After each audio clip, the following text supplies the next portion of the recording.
kita seringkali menggunakan istilah objek. Objek kajian, objek pengamatan, objek penelitian, termasuk dalam filsafat juga seringkali menggunakan istilah objek. Tetapi pertanyaannya, apa itu objek? Nah, kesempatan ini saya akan bicara apa itu objek di dalam sudut pandang filsafat kontemporer. Ada dua sudut pandang yang biasa dipakai untuk menjelaskan apa itu objek. Yang pertama, melihat bahwa objek itu sebagai entitas yang tersusun dari bagian-bagian.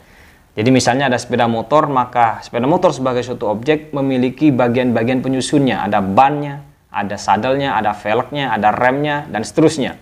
Cara pandang ini sebetulnya bisa kita telusuri hingga ke dalam pemikiran filsafat Yunani klasik, terutama para pemikir prasokratik. Misalnya di situ ada Empedokles. Empedokles menyebut bahwa alam semesta ini tersusun dari bagian-bagian. Ada 4 anasir di situ, yaitu tanah, air, api, dan udara. Lalu kemudian Demokritos dan Leukippos sebagai kaum atomis melihat bahwa alam semesta ini tersusun dari atom-atom yang sangat kecil yang tidak bisa dibagi lagi. Nah, para pemikir ini melihat bahwa entitas atau objek itu tersusun dari bagian-bagian. Mungkin juga kita bisa melihat para pemikir materialisme modern melihat bahwa objek pun juga merupakan entitas yang memiliki bagian-bagian yang konkret yang bisa kita cerna. Lalu kemudian sudut pandang yang kedua melihat bahwa objek itu dilihat dari daya kausalnya, dilihat dari efek-efek yang ditimbulkan. Jadi misalnya ada pelangi, pelangi itu disebut sebagai objek karena pelangi memiliki dampak pada kita. Misalnya pada saat kita melihat pelangi merasa bahagia, merasa senang, dan seterusnya. Masing-masing sudut pandang ini memiliki problemnya masing-masing. Misalnya yang pertama yang melihat bahwa objek itu sebagai suatu entitas yang terdiri dari bagian-bagiannya. Tadi contohnya adalah sepeda motor. Katakanlah ada sepeda motor tahun 70-an.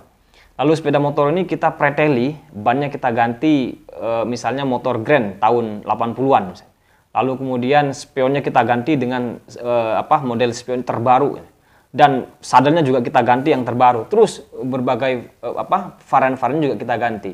Pertanyaannya, apakah motor 70-an itu masih kita sebut sebagai motor 70-an? Dan ternyata di dalam kehidupan kita sehari-hari itu masih disebut sebagai motor 70-an ya, disebut sebagai motor mente. Padahal bagian-bagiannya yang menjadi penyusun dia sebagai motor 70-an itu sudah tidak lagi sebagaimana adanya. Nah, ini berarti objek itu sudah tidak lagi bergantung kepada bagian-bagian yang menjadi penyusun dari objek itu sendiri. Itu yang pertama. Kemudian yang kedua, yang melihat bahwa objek itu sejauh memberi dampak kepada kita. Ini juga persoalan. Bisa jadi objek yang muncul itu adalah objek yang tidak konkret. Objek yang bisa jadi objek tidak ada. Misalnya ada kuntilanak, ya, misalnya ada hantu misalnya.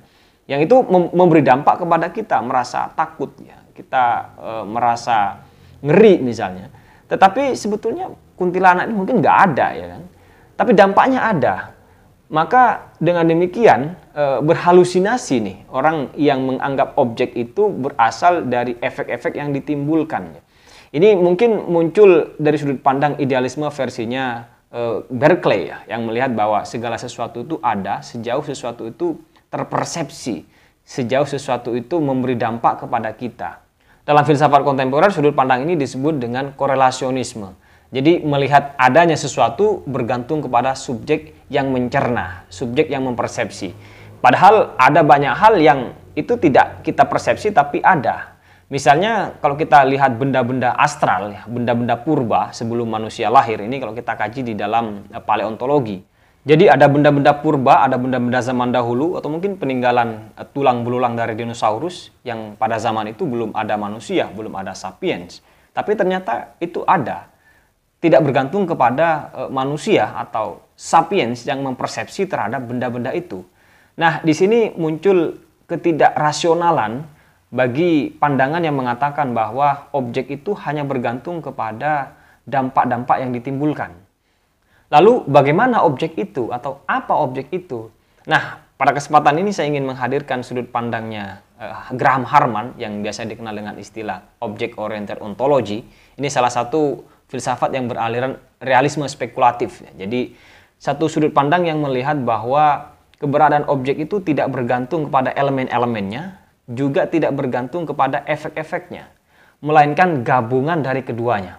Jadi ketika kita melihat tadi ada motor 70-an, maka motor 70-an itu sebetulnya tidak hanya bagian-bagian yang menjadi penyusunnya, tapi di situ ada merek, ya, ada nama perusahaan, ya, ada nama motor itu sendiri yang menjadi penyusun dari objek itu yang disepakati oleh semua orang, misalnya, sebagai satu motor yang itu identitasnya adalah motor 70-an. Ya.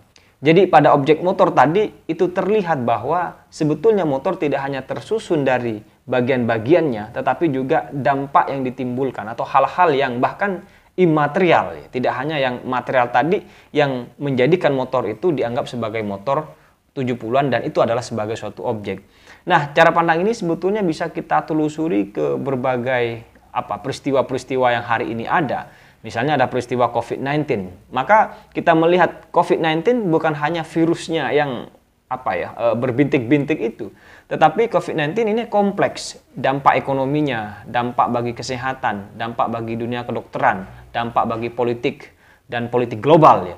Itu adalah COVID-19 yang hari ini kita ketahui. Jadi objek itu tidak hanya material, tetapi juga imaterial. Bukan hanya penyusun-penyusunnya, tetapi juga daya kausal yang ditimbulkan oleh objek itu sendiri. Saya kira ini apa yang bisa saya jelaskan tentang apa itu objek.